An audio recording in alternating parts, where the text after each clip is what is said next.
Tu lis quoi? Le Vicomte Pourfendieu d'Italo Calvino. C'est bien, ça raconte quoi? C'est un conte philosophique comme ceux de Voltaire.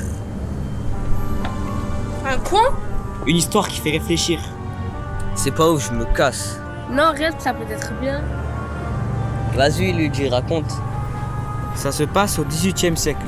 C'est l'histoire d'un jeune chevalier génois, Médardo de Terralba, qui part à la guerre. Le premier jour de combat est acharné.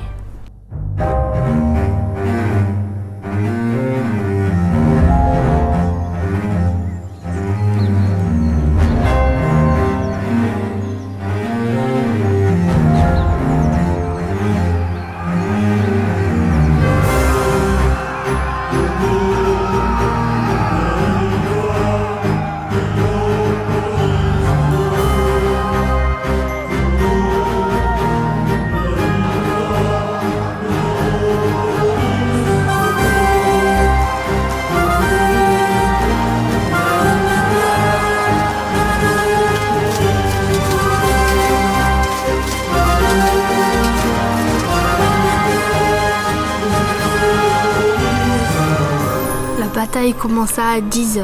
Le vicomte Médardo contemplait le déploiement de l'armée prête à attaquer. Enthousiaste, sans expérience et naïf, il se jeta dans la mêlée sans réfléchir.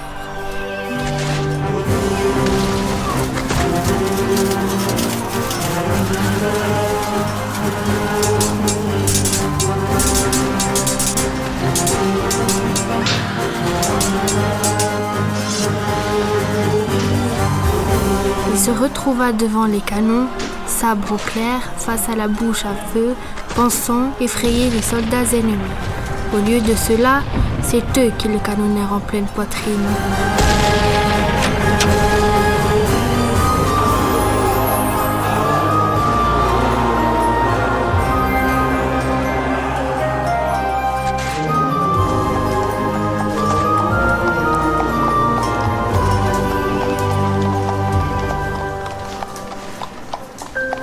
Le soir, au moment de la trêve, des chars passèrent ramasser les blessés.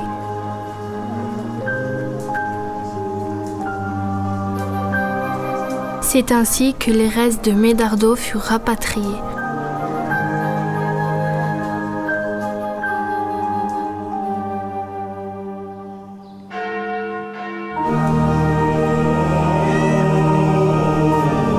L'infirmerie offrait un spectacle des plus atroces. Par terre, c'était la longue file des civières de malheureux. Et tout autour, les docteurs sévissaient, s'arrachant des mains les pinces, les scies, les aiguilles, les membres amputés et les pelotes de ficelle.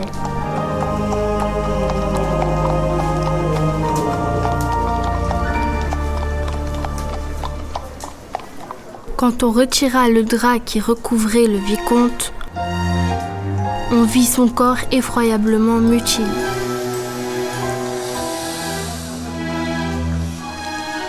Il ne restait qu'une moitié de lui, la droite, parfaitement conservée à part l'énorme déchirure qui l'avait séparée de sa moitié gauche.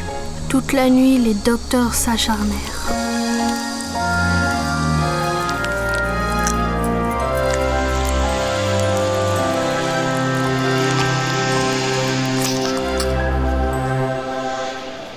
À l'aube,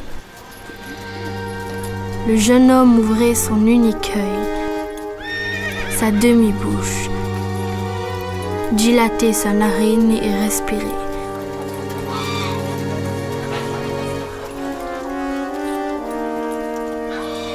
Il était maintenant vivant et pourfendu.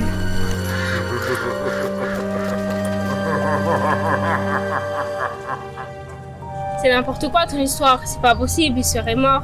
Mais t'as jamais vu de film fantastique et Harry Potter, ça te dérange pas?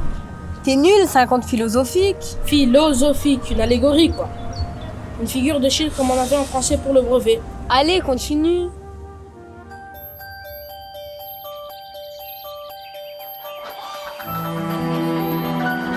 Médardo fut rapatrié chez lui en Sardaigne.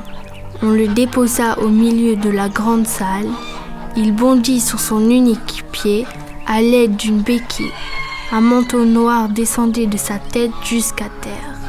Le côté droit du manteau était rejeté en arrière, découvrant son unique moitié de visage. Il se retira sans un mot.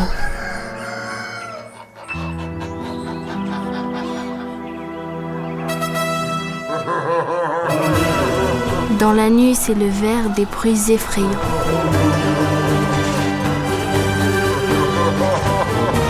À partir de là, on découvrait chaque jour sur le domaine des fruits coupés en deux, des moitiés droites de grenouilles sautillantes et de terribles incendies embrasaient régulièrement les parties gauches des bâtiments.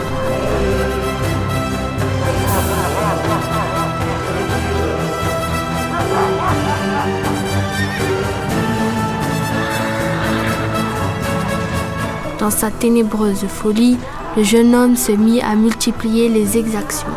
Ainsi, il condamna à mort une vingtaine de personnes sans distinction entre les coupables et les innocents.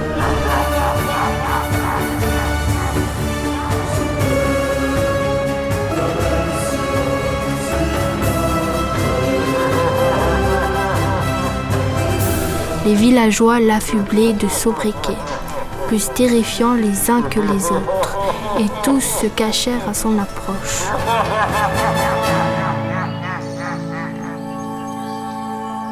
Un jour, contre toute attente, il voulait épouser une jeune bergère, et à sa manière, il lui déclara sa flamme.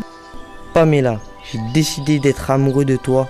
Viens avec moi, tu seras plus en sécurité qu'avec n'importe qui d'autre, car je fais du mal comme tout le monde, à la différence que j'ai la main sûre. Épouvantée, la jeune fille s'enfuit dans une grotte.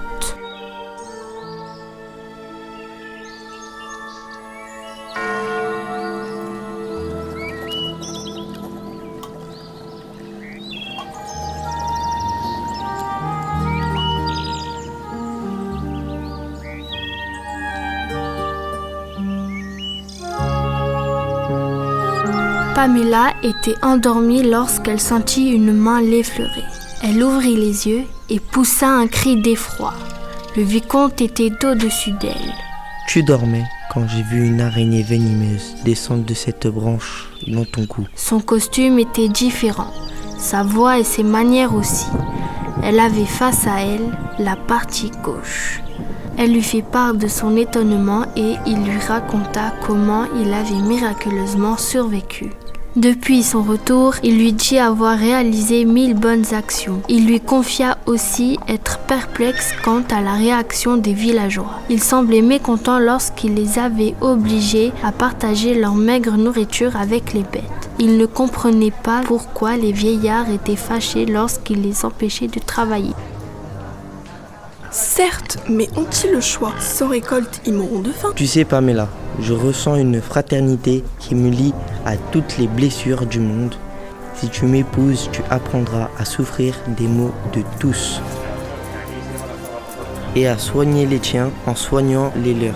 Enthousiasmée, la jeune fille accepta, mais non sans avoir une idée derrière la tête.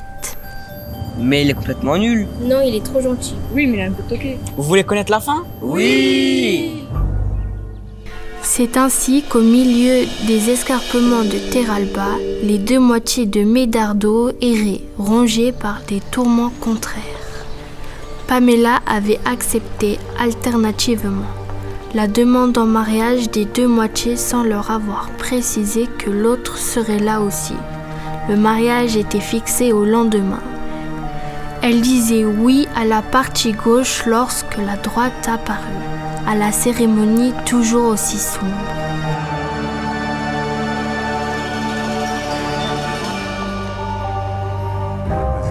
Médardo, c'est moi. Pamela est ma femme. Non, le Médardo qui vient d'épouser Pamela, c'est moi. L'infortuné jeta sa béquille et mit la main à l'épée. Le bon n'avait plus qu'à en faire autant. En garde!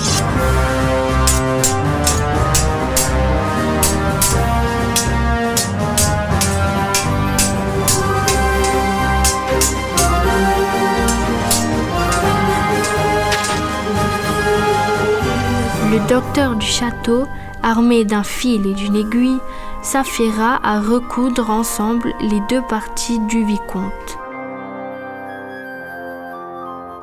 À la fin du travail, il tapa dans ses mains en criant.